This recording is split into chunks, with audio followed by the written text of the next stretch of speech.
ఒక చిన్న ములికి గుట్టుకుంటే సెప్టిక్ అయి చచ్చిపోతాం. మీకు అర్థమైందా చెప్పడం?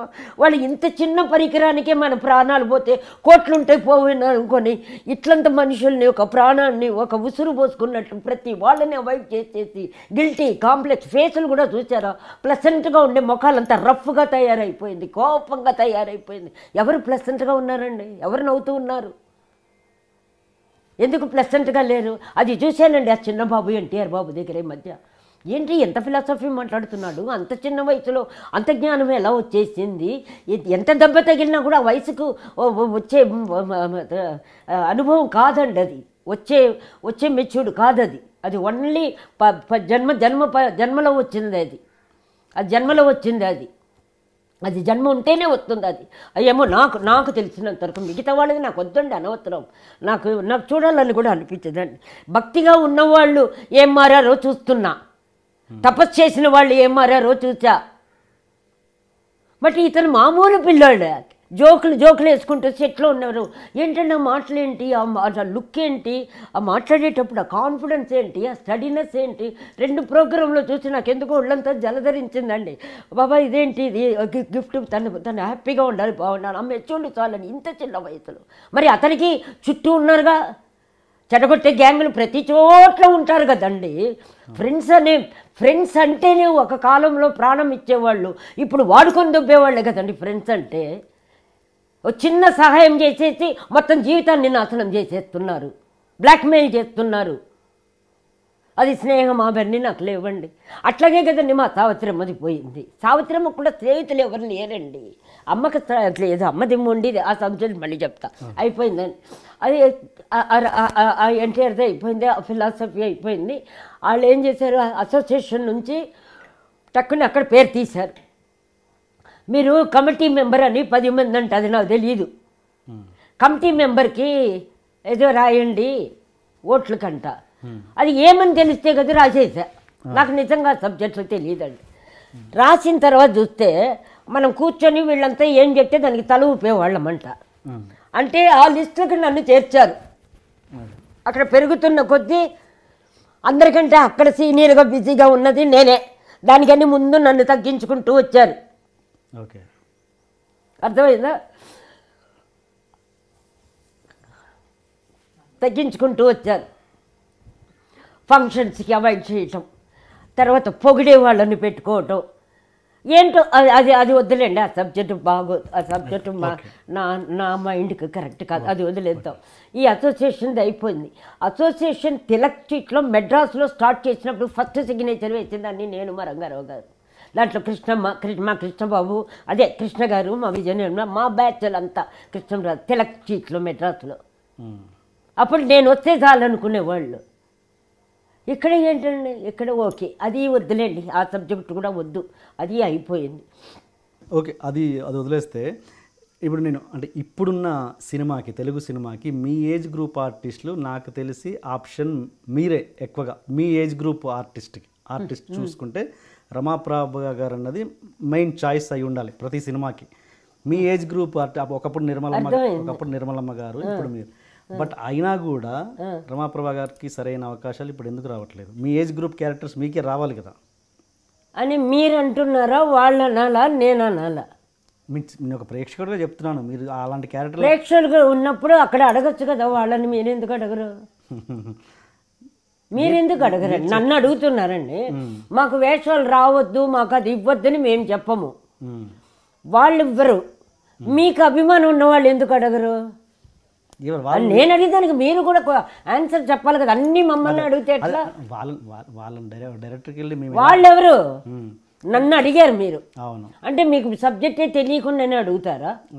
ఎందుకు ఇచ్చుండరు, ఎందుకు రాలేదు అనేదానికి ఏదో కారణం ఉంటుంది కదా. అప్పుడు మీరెందుకు చెప్పరు? మీరు మీడియాలో ఉన్నారు, చిన్నదో పెద్దదో, మీరెందుకు పెట్టలేదు? ఆవిడకి ఎందుకు ఇవ్వలేదు? నేను ఎందుకు అడగలా? అలాంటి డైరెక్టర్ ఇంటర్వ్యూ చేసినప్పుడు అడుగుతాను, ఖచ్చితంగా అడుగుతాం. ఇంటర్వ్యూ చేయటానికి కాదయ్యా, పని ఎందుకు ఇప్పించలా?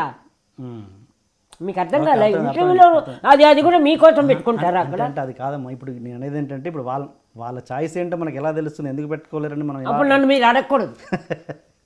దానికి కారణం నేను చెప్తా, చెప్పండి. ఫస్ట్ వచ్చి business, okay. Second ego, third comfort. Comfort అంటే నీకు ఏది కంఫర్ట్ అంటే నీకు ఏది సంతోషాన్ని ఇస్తుందో, నీకు ఏది లాభాన్ని ఇస్తుందో అది కంఫర్ట్. ఓకే.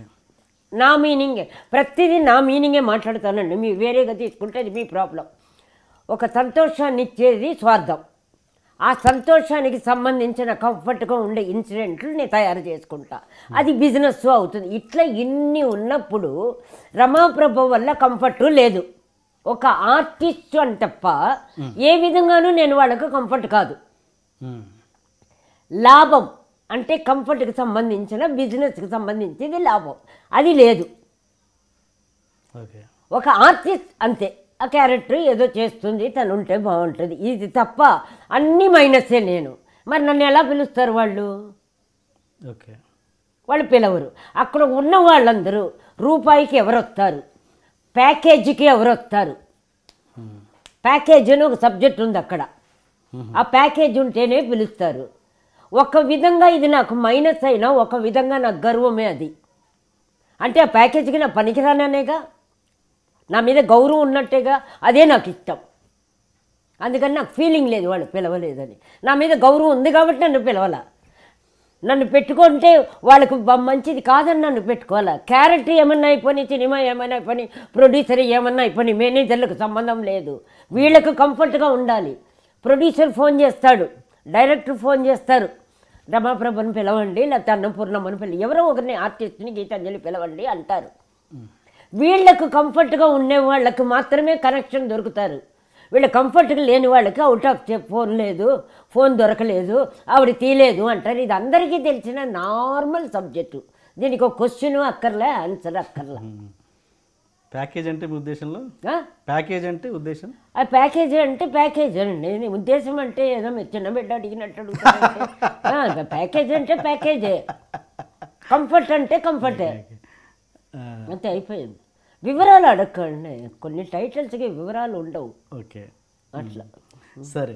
అంటే నేను అనేది ఇప్పుడు మీరు ఏదైతే సినిమాలో యాక్ట్ చేస్తున్నారో డైరెక్టర్ చెప్పినట్టుగా, డైరెక్టర్ కోరుకున్న విధంగా మీరు యాక్ట్ చేస్తారా, లేకపోతే మీరు సొంత ఆలోచన? అక్కడ సొంతం అనే ఉండదండి, అన్ని క్యారెక్టర్లు వేసాం కాబట్టి మన మైండ్, మన మెచ్యూర్డ్ మన బాడీలోనే ఉంటుంది అది.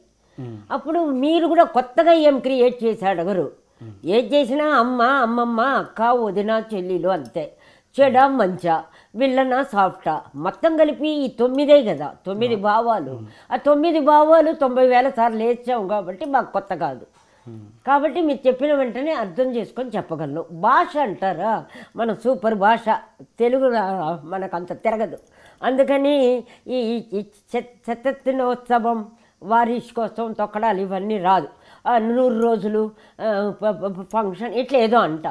ఆ మైనస్సే నాకు ప్లస్ అయింది. అంటే న్యాచురల్గా చేస్తా. అట్లా మైనస్ ప్లస్ అయిన మా పాత వాళ్ళందరూ గ్రేట్ ఆర్టిస్టులే. అల్లు రామలింగయ్య, రాజుబాబు, ఇంకా కొంతమంది ఉన్నారు పేర్లు, అంటే వీళ్ళ దగ్గర ఉన్నారు కాబట్టి వీళ్ళందరూ మైనస్ని ప్లస్ చేసుకున్నాం. అంటాడు రామలింగయ్య, ఈ అనే లోపల డైలాగ్ గుర్తొస్తుంది. రాజుబాబు ఇలా అంటుంటాడు అనే లోపల వీడికి డైలాగ్ వస్తుంది. నేను ఇట్లా అంటాను, నాకు వచ్చేస్తుంది. రెండోది మాటలు తిరగదు. ఆ మాటలు తిరిగేటప్పుడు ఏం చేస్తాను, అక్కడ కాఫీ తీసుకొచ్చి టేబుల్ మీద పెట్టాను, తీసుకుంటారా అంటాడు. ఆ కాఫీ పెట్టాను తీసుకో అంట. అప్పుడు ఏమవుతుంది, అది రాక ఇది చెప్పడం కొంచెం వాళ్ళకి ఏదో ఇంట్లో వాళ్ళు మాట్లాడుకున్నట్టు న్యాచురల్గా ఉండొచ్చు. కాబట్టి ఇది కొంచెం ఆ టైంకి సక్సెస్ అయింది కొత్త భాష. ఏ పోరా అంట, వాళ్ళు వెళ్ళురా అంటారు. వెళ్ళురా ఎవడంటాడు ఇంట్లో కూర్చొని, బాగోదు. అందులో ఈ మధ్య బాగా ఎక్కువ వచ్చేసిందండి. ఎవరికీ డైలాగులు రాక పుస్తకంలో రాసినట్టు రాసి, పైగా వాళ్ళకి ఈగో అని ఒకటి ఉంటుంది కదా, ఇంత ఉంటుంది ఈగో. ఆ ఈగోలో వాళ్ళు చెప్పింది చేయకపోతే వాళ్ళకు అవమానం. అందుకని చెయ్యనివ్వకుండా, మమ్మల్ని యాక్ట్ చేయనివ్వకుండా, మేము బాగా యాక్ట్ చేయలేదన్న కళను తీసుకొచ్చే వరకు మమ్మల్ని హింసబెట్టేస్తారు. ఓకే, ఇప్పుడు డైలాగ్ చెప్తే చెప్పగలిగకుండానే, అంటే అప్పుడు మా పాత డైరెక్టర్లు, ప్రొడ్యూసర్స్ అంతా ఫూల్స్ అన్నమాట. వాళ్ళు ఏమిటికి పనికిరాని చరిత్రలో ఉన్న మహారాజులు అన్నమాట వాళ్ళు. అందుకని అందరికీ ఇన్సల్టే. నేను సరిగ్గా చేయలేదంటే వాళ్ళకి ఇన్సల్టే. మరి వాళ్ళు ఎట్లా 1700 సినిమాలు నన్ను పెట్టుకున్నారు? మీకు అర్థమైందా లాజిక్? అర్థమైంది. అంటే ఇక్కడ మనకు రానిది మనకు వద్దనుకునేది నేర్పి ఇదే చెప్పాలని చెప్పి దానికి మనం నచ్చక మొక్కలు 1,90,000 పెట్టి మేము ఆ దరిద్రంగా చెప్పేటప్పుడు ఓకే అంటారు. దానికి కొన్ని పాలిటిక్స్లు కారణం. అప్పుడు ఇప్పుడు వద్దులేండి మళ్ళీ. అప్పుడు కాలం ఇప్పుడు కాలం. అప్పట్లో తక్కువ ఆర్టిస్టులు, అందరూ తక్కువ, 5 మంది 10 మందే, 5 విలన్లు 10. ఎవరన్నా యాక్ట్ చేస్తే ఏడ్చి ఎంజాయ్ చేసేసేవాళ్ళు, సెట్లో ఎంకరేజ్ చేసేవాళ్ళు. చూడు ఆ ముండ ఎలా చేస్తూ ఉండో, చూడు వాళ్ళు ఎలా ఇట్లా ఉండేది.